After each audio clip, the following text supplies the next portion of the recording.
Hey everyone, welcome back to PR and Test Drive. About a year ago, we tested the 2024 Genesis GV80 and concluded that it made a great mid-sized luxury SUV.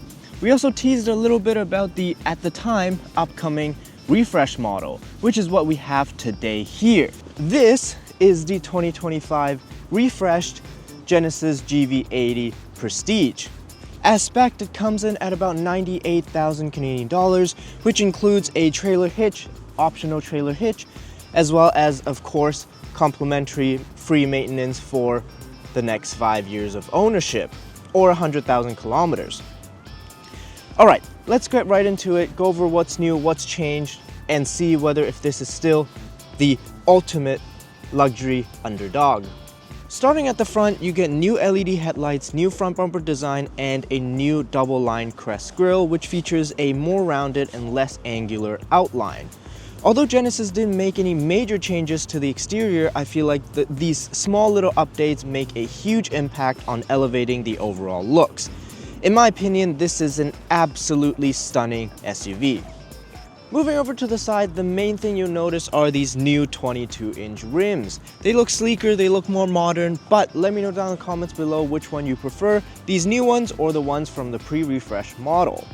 In terms of tires, the GV80 uses 265 wide tires all around, and as far as suspension goes, multi-link suspension is at all 4 corners.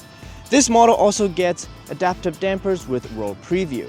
Lastly, before we move on, of course I have to mention the fact that we get turn signals on the fenders here, and they're aligned from the headlights all the way to the taillights perfectly. Oh, also you get soft closed doors. Minimal changes to the rear here, slight bumper redesign, and instead of having exposed exhaust tips, you get 2 chrome lines down the bottom as decoration. This specific unit is also accessorized with the trailer hitch, meaning that it has a towing capacity of 6,000 pounds. The Prestige model here in Canada only comes as a 3-row configuration, meaning that when you do have the 3rd row up, trunk space is quite limiting. However, the 3rd row seats are powered, and you can press this one button and have them fold down. If you want even more space, you can fold down also the 2nd row seats, just like that. However, something to note is that the 2nd row seats are not powered, unlike the previous model that we tested, which was a 2-row configuration, in that the 2nd row seats are powered. One thing I also really like is the fact that you can store your cargo cover underneath the trunk floor. Alright, to get into the 3rd row seats, it's pretty easy. You just got a button down here or up here. You can press and the seat folds up and slides forwards.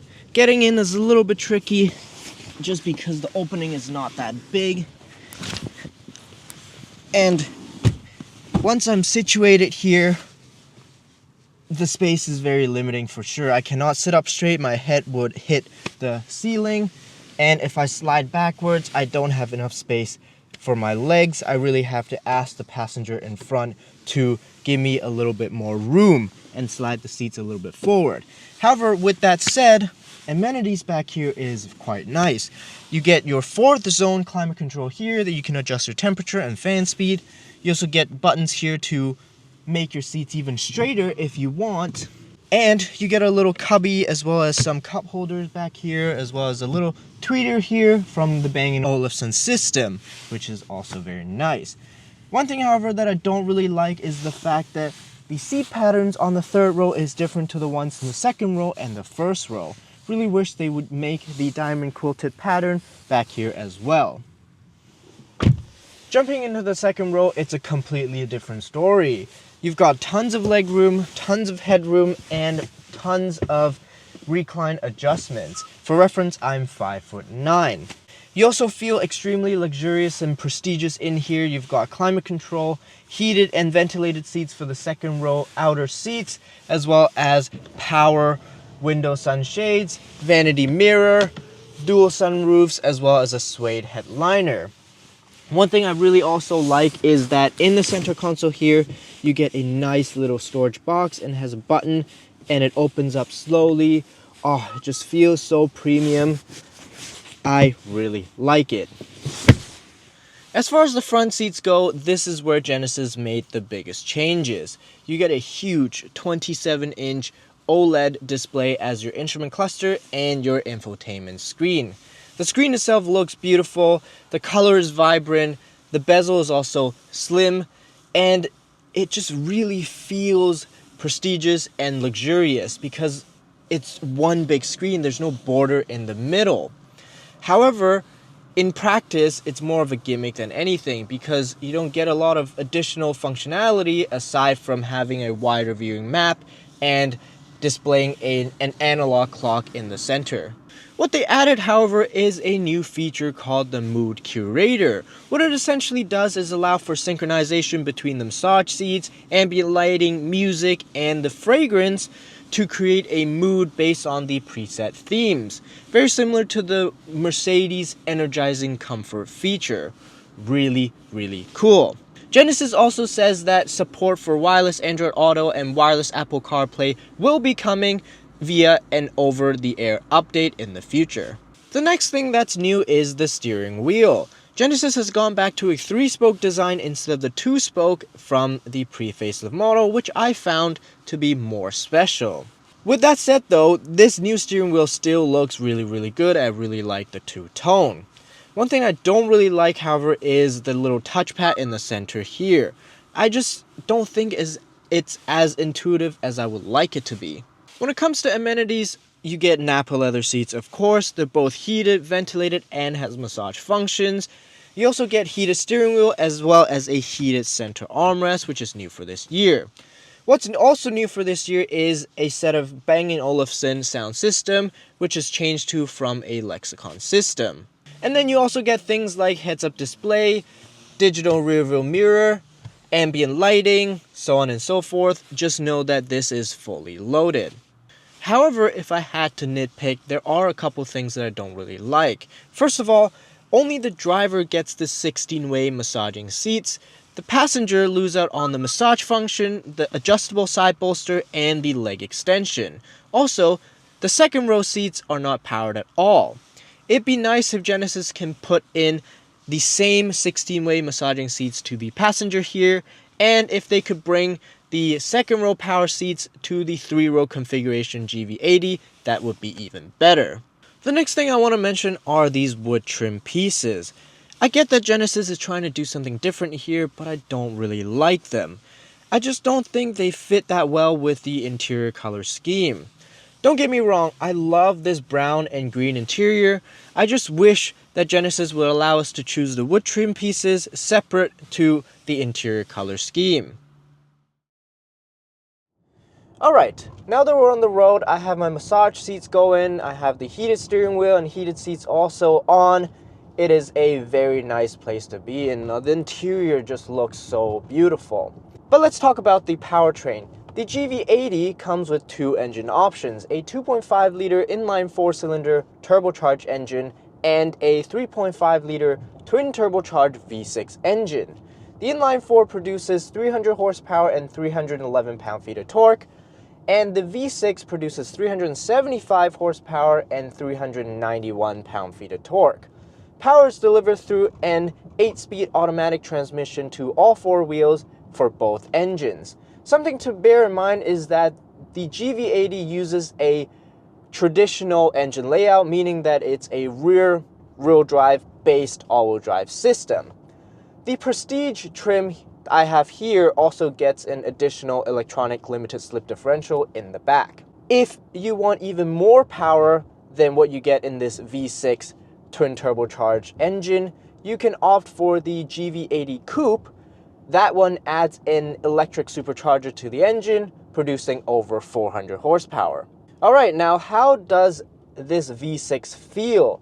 It has plenty of power, it has plenty of torque, a little bit of turbo lag down low, but as you can see, pick up and go, no problem whatsoever. The power delivery is generally also very, very smooth. The transmission is excellent. It shifts no problem. There's no jerkiness, nothing like that. So it's perfect for a car like this. Really, I don't feel like you need any more power than this. Given that this is a luxury SUV, the ride quality is obviously very important. The GV80 here does a pretty good job. It generally feels very comfortable. However, you clearly notice that the suspension is tuned to be very soft, and so occasionally you would feel like it's a little bit floaty. Steering is light, there is plenty of body roll, and it honestly feels a little bit like driving a boat. But that's to be expected, and for a car of size like this, it's honestly not bad. Some people say that Genesis needs to throw in a set of air suspension for the GV80 to elevate this even more, but I respectfully disagree. I feel like a set of steel spring suspension can be tuned very well, can be tuned very, very comfortable if done right. Now, one thing I want to note is that I do feel like I sit quite high up. So if you're a little bit of a taller guy, I'm 5'9" for reference, I have no problem in terms of headroom, but if you're taller, headroom might feel a little bit limiting. Driver assistance and safety tech on this 2025 GV80 is mostly carryover. Not because that Genesis didn't want to improve or implement improvements, but more of the fact that Genesis has already been doing a great job at these. In this 25 GV80, you'll find things like emergency braking, blind spot warning, blind view monitor, 360 camera, parking assist, lane keep assist, lane centering, adaptive cruise control, highway drive assist, lane change assist, so on and so forth. The list goes on. There's a lot of them. It's great. The Genesis Autonomous Driving Suite has always been excellent, and this year is no different. The lane centering tracks lane accurately, the adaptive cruise control and highway drive assist also brakes early and feels very confident, and if you use the lane change assist, it changes lanes safely and smoothly, so I have no complaints with this system at all. No hands-free driving yet, but for this year they've added this driver monitor device here that looks at your face and makes sure that you are paying attention to the road. It is a feature you can turn on or off. If you feel that it is intrusive, you can turn it off, but it's there for your safety. Overall, I feel that the 25 GV80 makes an excellent, effortless highway cruiser. With that said, fuel economy is not that great. On the highway, it does about 10 or 11 liters per 100 kilometers, and in the city, you're hovering around 14 and 15, even if you drive gently. But considering the size and the power, I would say that this is acceptable. I mean, you're not buying this for good gas mileage, let's be honest. I would appreciate if Genesis throw in a hybrid system, however, for this GV80, that would make things more interesting and go with the trend. So, is the 2025 Genesis GV80 the ultimate luxury sleeper SUV? I think so. Genesis continues to punch above its weight class when it comes to the value of their vehicle, and for this 2025 GV80 with its updates, the car feels more refined, it feels more luxurious, and it feels more prestigious. All at the same time, it still undercuts most of its competitors on pricing. What do you guys think? Are you still leaning towards the European options or Lexus and Acura? Or are you getting more and more intrigued by this Korean brand? I will for sure take this GV80, no questions asked. But let me know down in the comments below. Don't forget to like and subscribe. Thank you for watching, and we'll see you in the next one.